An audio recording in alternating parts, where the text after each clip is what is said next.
Hello traders, आपके उज्जवल भविष्य की कामना करते हुए वीडियो की शुरुआत करते हैं। ट्रेडिंग करते समय बुलिश इंगल्फिंग कैंडल को सही तरीके से कैसे इस्तेमाल करते हैं, इसके बारे में जानेंगे।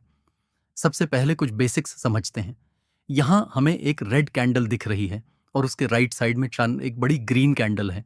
ये ग्रीन कैंडल रेड कैंडल को पूरी तरह इंगल्फ कर रही है। बुलिश इंगल्फिंग कैंडल में रेड कैंडल की opening and closing green candle के अंदर होती है, लेकिन जब हम रियल मार्केट कंडीशन में ट्रेडिंग करते हैं तब हमें चार्ट पर इस तरह की परफेक्ट बुलिश इंगल्फिंग कैंडल नजर नहीं आती। चार्ट पर हमें इस तरह की रियलिस्टिक बुलिश इंगल्फिंग कैंडल दिखती है। बुलिश इंगल्फिंग कैंडल के बारे में आपको कुछ प्रो टिप्स बताता हूं।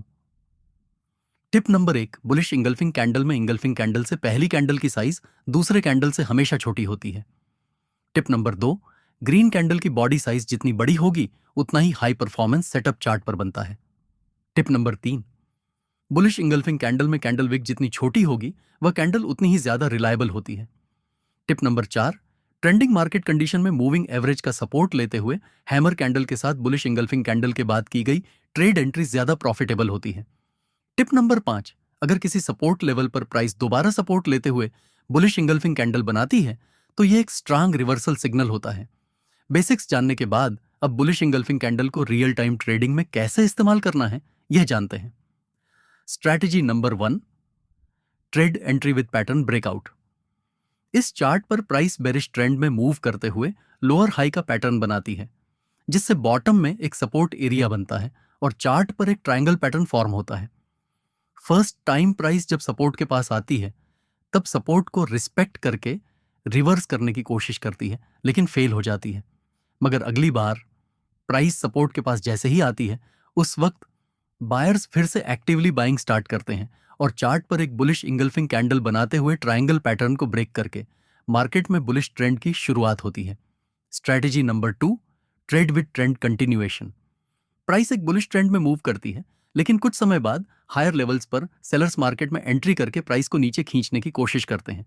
लेकिन प्राइस जैसे ही पिछले डिमांड जोन के पास आती है बायर्स फिर से एक्टिवली बाइंग स्टार्ट करते हैं। इससे चार्ट पर एक बुलिश इंगल्फिंग कैंडल बनती है और मार्केट अपना पुराना अप ट्रेंड कंटिन्यू करता है। चार्ट पर आप इस ट्रेंड लाइन के ब्रेकआउट के बाद फर्स्ट लॉन्ग ट्रेड एंट्री कर सकते हैं, जिसमें आपका प्रॉफिट टारगेट पिछला स्विंग हाई होगा। लेकिन प्राइस ऊपर बढ़ते समय एक टाइट रेंज में छोटी छोटी कैंडल बनाते हुए ऊपर बढ़ती है, जहां सेलर्स बार बार प्राइस को नीचे लाने की कोशिश करते हैं, जिससे कैंडल में रिजेक्शन वीक बनती है। इसका मतलब बायर्स रेजिस्टेंस लेवल के पास भी बाइंग करने में इंटरेस्टेड है। ये एक स्ट्रांग बुलिश सिग्नल माना जाता है और जब प्राइस इस रेजिस्टेंस लेवल को एक स्ट्रांग बुलिश इंगल्फिंग कैंडल के साथ एक बार फिर से ब्रेक करती है उस वक्त आप सेकेंड लॉन्ग ट्रेड एंट्री कर सकते हैं। Strategy number 3, trade entry after consolidation.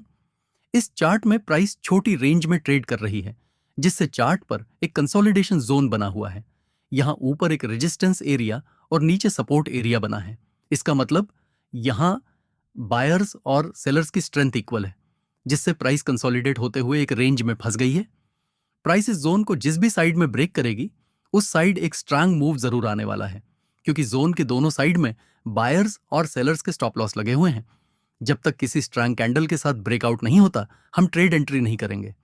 कुछ देर बाद प्राइस एक बुलिश इंगल्फिंग कैंडल के साथ इस जोन को ऊपर की तरफ जैसे ही ब्रेक करती है वैसे ही सेलर्स के स्टॉप लॉस हिट हो जाते हैं और न्यू बायर्स मार्केट में एंट्री करते हैं, जिससे प्राइस तेजी से ऊपर निकल जाती है। Strategy number 4, trade entry after pullback. एक अप ट्रेंड के बाद प्राइस एक रेंज में हायर लॉज का फॉर्मेशन बनाते हुए कंसोलिडेट करती है। यहां बायर्स प्राइस को बार बार ऊपर ले जाने की कोशिश कर रहे हैं, लेकिन लो बाइंग वॉल्यूम होने से प्राइस धीरे धीरे ऊपर बढ़ती है, जिससे इस प्राइस एक्शन को देखते हुए किसी एक साइड में ट्रेड एंट्री करने का डिसीजन लेना मुश्किल है। जब तक प्राइस एक स्ट्रांग कैंडल के साथ इस पैटर्न को ब्रेक नहीं करती तब तक हम सिर्फ वेट कर सकते हैं। कुछ समय बाद चार्ट पर एक स्ट्रांग बुलिश इंगल्फिंग कैंडल बनती है, लेकिन यहां पैटर्न का ब्रेकआउट नहीं होता। लेकिन कुछ देर बाद ब्रेकआउट के बाद रेजिस्टेंस लाइन के पास पुलबैक लेते हुए चार्ट पर फिर से एक बुलिश इंगल्फिंग कैंडल फॉर्म होती है, जिससे हमें एक क्लियर डायरेक्शन मिलता है। इस कैंडल के क्लोजिंग के बाद हम एक लॉन्ग ट्रेड एंट्री कर सकते हैं। अगर आपको हमारा ये वीडियो अच्छा लगा तो वीडियो को लाइक और चैनल को सब्सक्राइब करना ना भूलें। धन्यवाद।